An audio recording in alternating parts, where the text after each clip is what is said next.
السلام عليكم.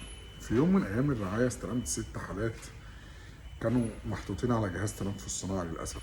ولما جيت دورت في ال6 حالات ده في عامل مشترك ما بينهم لاحظت حاجه غريبه جدا، ان كلهم عندهم مرض واحد. هو مرض ايه؟ مرض السكر. للاسف الناس بتتعامل مع مرض السكر ان هو مرض عادي. هو مرض السكر ممكن تتعايش معاه انه فعلا عادي وما يضرش جسمك، الا المضاعفات بتاعته. حدوث المضاعفات بتاعته من اصعب الكوارث اللي بتحصل في الطب كله. اول مريض جاله جلطه في القلب نتيجة مرض السكر، وحصل له فشل في عضلة القلب، نقص في مستوى الأكسجين في الدم، واتحط على جهاز تنفس صناعي لحد ما يدخل قسطرة تركيب دعامة. تاني واحد كان مريض جاله قدم سكري، حصل له غرغرينة فيها، عملت له تسمم دموي، صدمة تسممية حادة، البكتيريا وصلت للدم، عملت له هبوط حاد في الدورة الدموية، اتحط على أدوية داعمة الدورة الدموية، والأدوية دي خطيرة جدا، وصل لجرعات إنه لازم يتحط على جهاز تنفس صناعي.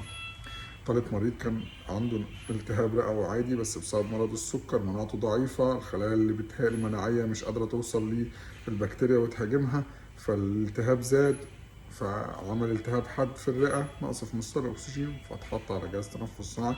وهكذا في ال6 حالات. عشان كده احنا بننصح الناس دايما ان هم يتابعوا مستوى السكر في الدم عن طريق ان هو سكر تراكمي كل 3 شهور. ده رقم واحد. رقم اتنين، اللي لازم تقيس مستوى السكر بانتظام، مرة قبل الفطار، يوم تاني مرة بعد الفطار بساعتين، يوم تالت بعد الغداء بساعتين، قبل الغداء وقبل العشاء وبالليل. وتعمل بهم جدول محترم وتبعته للدكتور اللي حضرتك معاه، اللي هو لو امين هيوصيك تعمل الجدول ده، وهيحب دايما انك تبعت له الجدول ده بحيث انه يظبط لك جرعات الادويه، سواء يزودها، يزود دواء تاني، يشفت من الادويه الاقراص الادويه للانسولين، وهكذا، علشان يحميك من مضاعفات مرض السكر.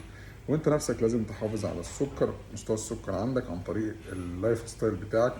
حاول بقدر الامكان تبتعد عن السكريات، الحلويات، النشويات، الرز، المكرونه، العيش، الفاست فود، كل الحاجات دي تبتعد عنها تماما.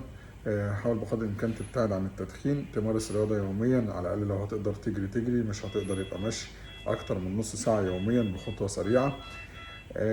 متابعة مع دكتور كل 3 شهور على الأقل بالسكر التراكمي. وربنا يحفظكم جميعا ويبعد عنكم كل أمراض.